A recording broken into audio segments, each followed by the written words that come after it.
In the shadowed whispers of Greek mythology, where gods played with the fates of mortals, there lies the tale of Medusa. Once veiled in beauty and grace, transformed into a creature of nightmares, her gaze capable of turning the bravest of warriors into stone.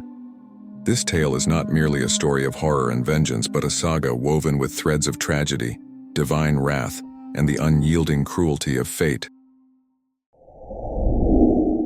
Born to the ancient sea deities Phorcys and Ceto, Medusa was once not the monster of legend, but a mortal woman of extraordinary beauty. Her hair, like threads of gold, cascaded down her back, and her eyes sparkled with the vibrant energy of life itself.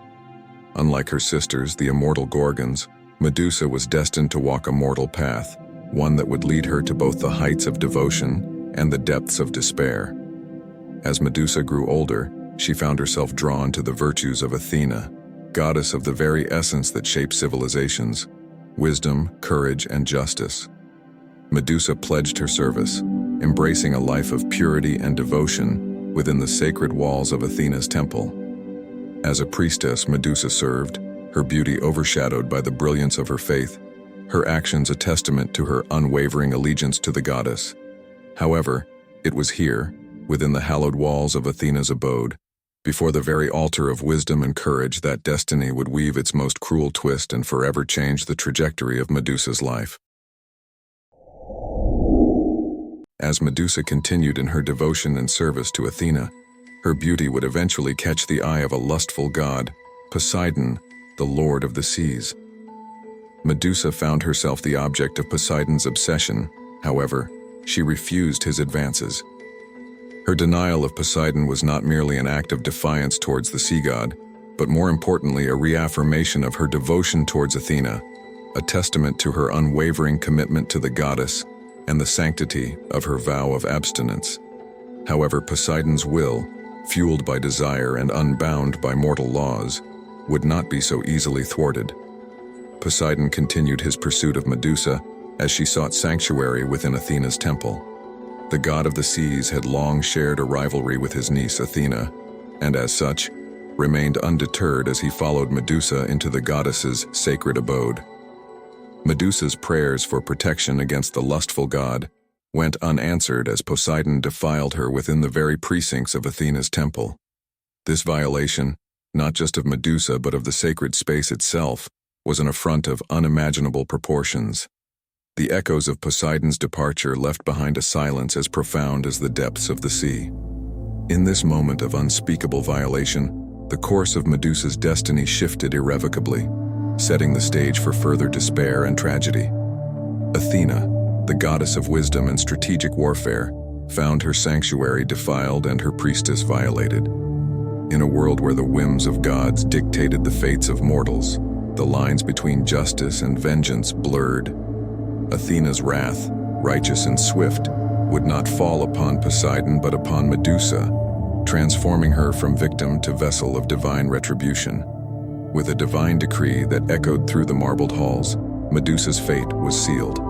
Her hair, once lauded for its beauty, twisted into serpents, each lock a hissing testament to her curse.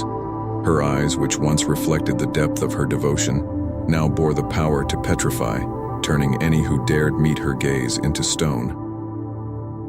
Medusa, once a beacon of beauty and purity, was now a Gorgon. This transformation marked not the end but the beginning of her saga. The curse, a double-edged sword, granted her formidable power, while it stripped her of her humanity, condemning her to a life of solitude as a monster feared by all. Banished from the world of mortals and gods, Medusa found refuge in the solitude of a distant island, Sarpedon. This barren land, her refuge from the cruelty of the gods and the ignorance of mortals, became her sanctuary and her prison, a domain where she wielded control, however limited. Here on Sarpedon Island, Medusa was surrounded by the statues of those who sought her end. These stone figures, once men driven by ambition or mere curiosity, stood as both protectors and prisoners within her domain. They served as a constant reminder of her curse's potency and the stark reality of her existence. The gaze that once sought out the beauty in the world now only brought desolation. On the island of Sarpedon, Medusa would meet her end at the hands of Perseus, the demigod and son of Zeus. Perseus's quest emerges not from the hero's desire for glory, but from a dire compulsion to protect his beloved mother, Danae. King Polydectes, the ruler of Seriphos, desired Perseus's mother, but knew he had to get rid of Perseus in order to have her.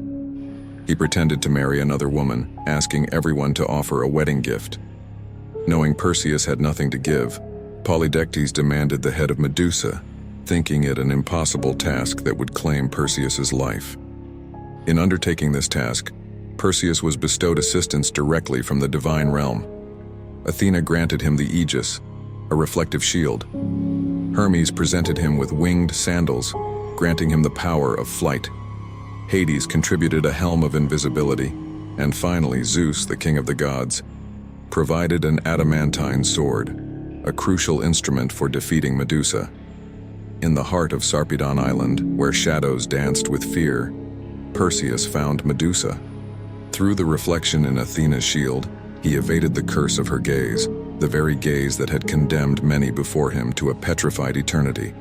With a swift, decisive slash of the adamantine sword, Perseus severed the head of Medusa, marking the end of her legend. In the wake of Medusa's death, two beings of remarkable lineage were born from her blood, Pegasus and Chrysaor. Their emergence is not merely a mythical consequence, but a symbolic reflection of Poseidon's connection to Medusa and the mingling between mortal and divine realms. Pegasus, the winged steed, embodies the freedom of the skies and the purity of the heavens, a stark contrast to the tragedy of his origin. Chrysaor, wielding the golden sword, represents the might and resolve born from adversity, his very existence a testament to strength in the face of despair. Medusa's head, a weapon of divine retribution, continued to wield power even in death. In the hands of Perseus, he would use it to complete his quest and return to Seriphos. Medusa, who worshipped and revered Athena in her early life, would symbolically reunite with the goddess in death. Upon completion of his quest, Perseus gifted the head of Medusa to Athena, who would then embed it onto her shield, the Aegis, turning it into a symbol of protection and a paradoxical emblem of the fear it once incited. And so the tragic tale of Medusa, entwined with the destinies of Perseus and the gods of Olympus, comes to a close. It is a reminder of the complexities of heroism, the nuances of divine justice, and the inexorable cycles of fate. The tale of Medusa, a mosaic of beauty and horror, virtue and curse, resonates with themes of transformation, retribution, and the immutable nature of fate. Beyond the tragedy and the terror lies a deeper symbolism, a reflection on the power dynamics between the mortal and the divine, the victim and the victor.